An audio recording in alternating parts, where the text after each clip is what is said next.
How do I know the best support I need for writing my book? Well, in today's episode of The Written Compass, I'm going to break down 3 different of the most common ways that I see people receiving support.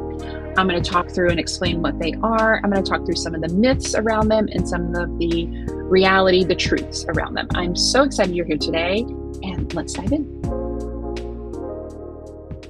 What is the best support for my writing? This is a question that I get a lot.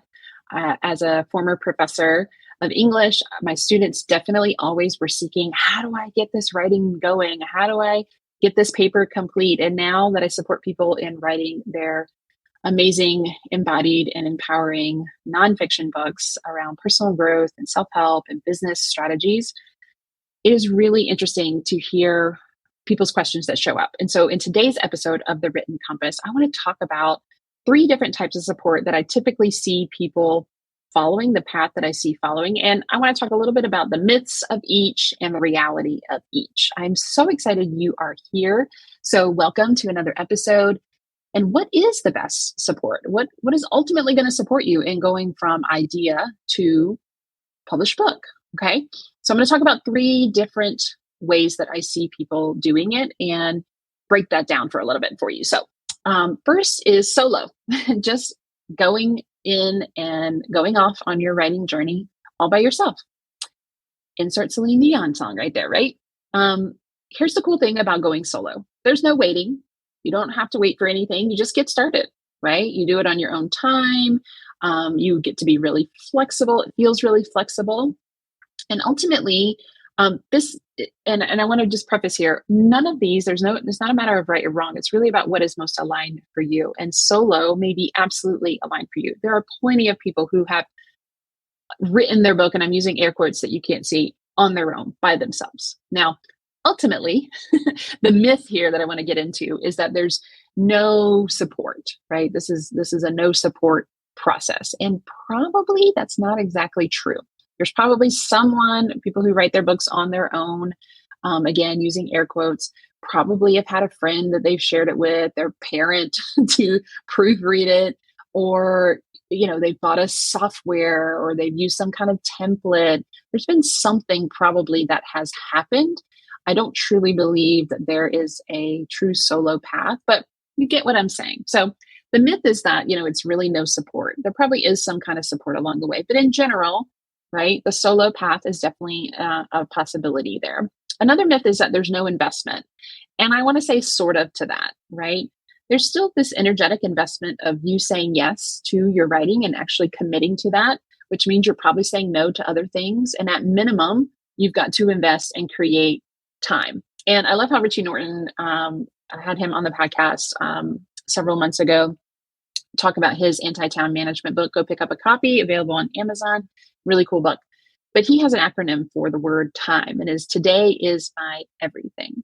So even if you're working on your own, you still have to create that space of, look, I've got to capture what I need to capture for today to get this book going and written. So there's still an investment at minimum of time.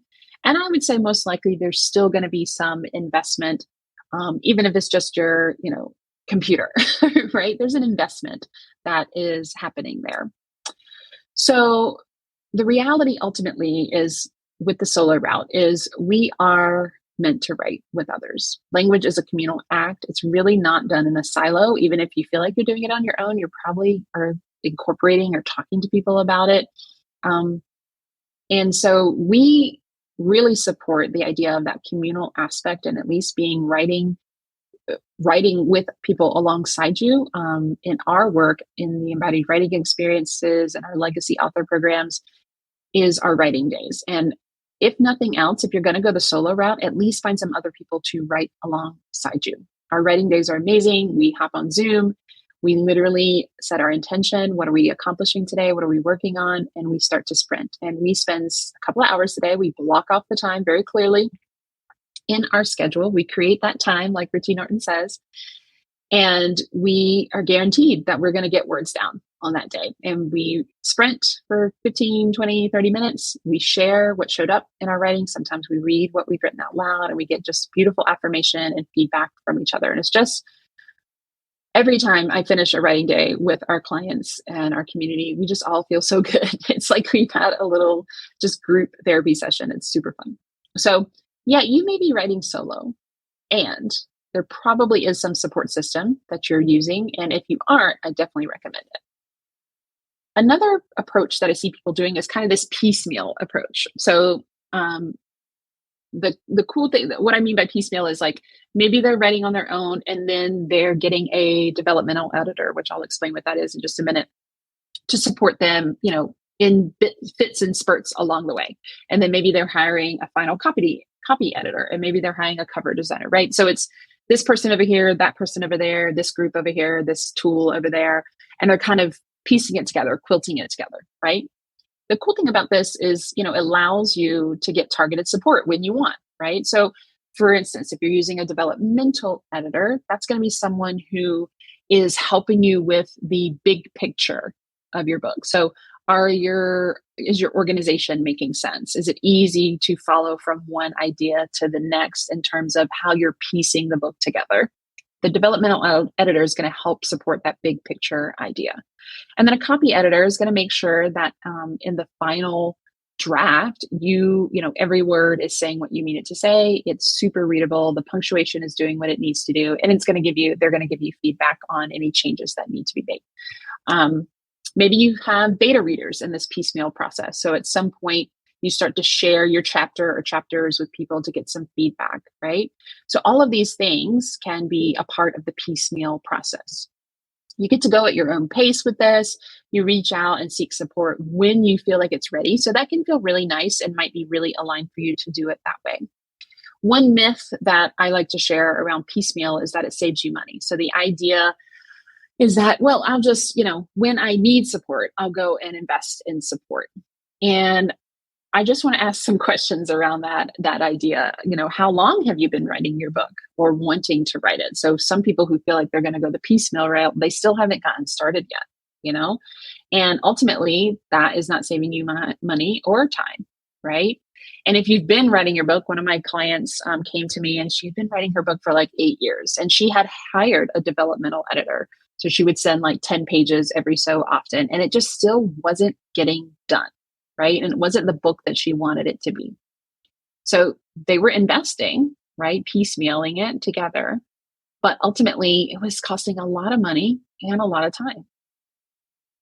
And then the other issue is sometimes you piecemeal it together and you don't actually get what you think you're getting. So I had this amazing story of working with someone. We were just helping them with the final getting ready for publication part. So the final formatting and uploading to KDP. And when we received the final edition of her book, I started to read just some of it, just starting to get a feel for the book, even though that wasn't really part of, was it what was needed? It was just something I wanted to do to help me kind of get connected to the writer's work.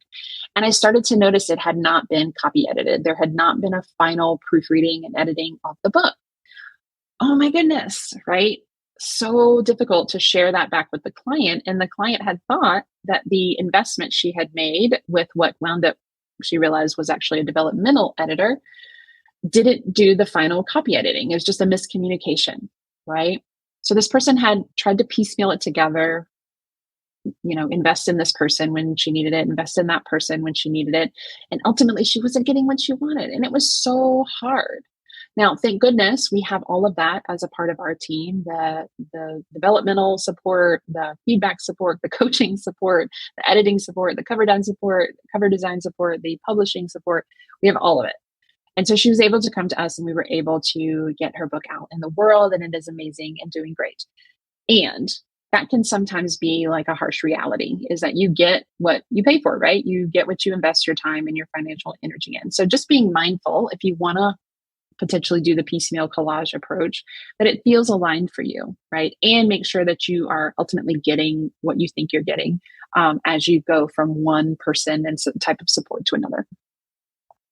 Finally, another way to go about it, another type of support, is a coaching program and writing support, right?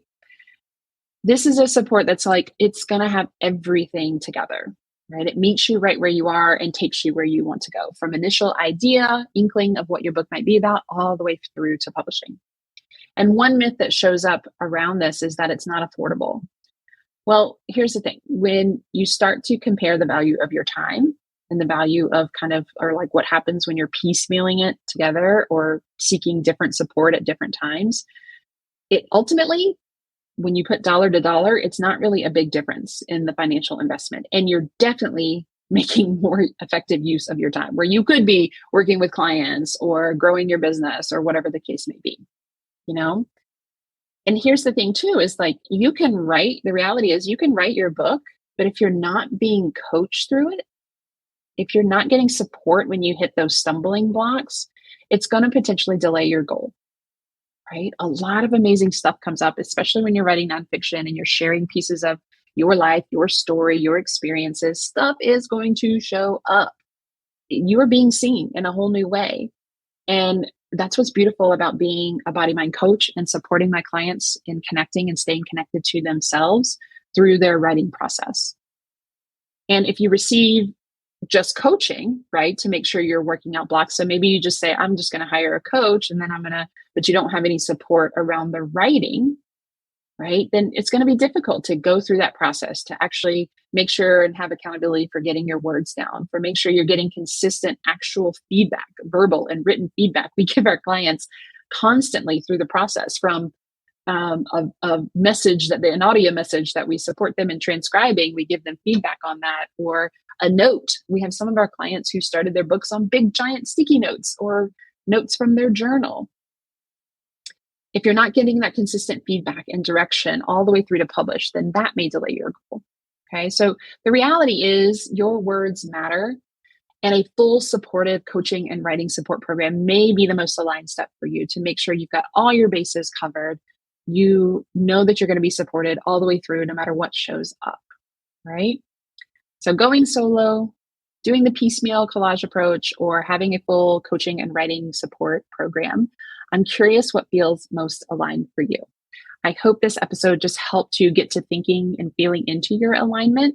And of course, we always want to hear what showed up for you and what you think you're going to do, because we want to make sure you get your writing and your words out there because they are important and they matter.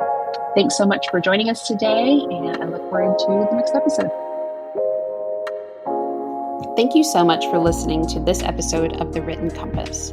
If you are enjoying this content, do me a favor and go and review the podcast. This allows me to share and get these messages out to the people who really need them, who we want to read their books in the future. You can also go and share your thoughts and tag me at @ShaynaHartman_ on Instagram. Again, this is just a way for us to get connected and share the writing love. And if you know that you are ready to write your book, that message that's been burning inside of you for a long time, then I want to talk to you. My team and I want to talk to you. Head on over to ShaynaHartman.com and click Work with Us. From there, you'll see an application to explore and see if writing your book is your next best step.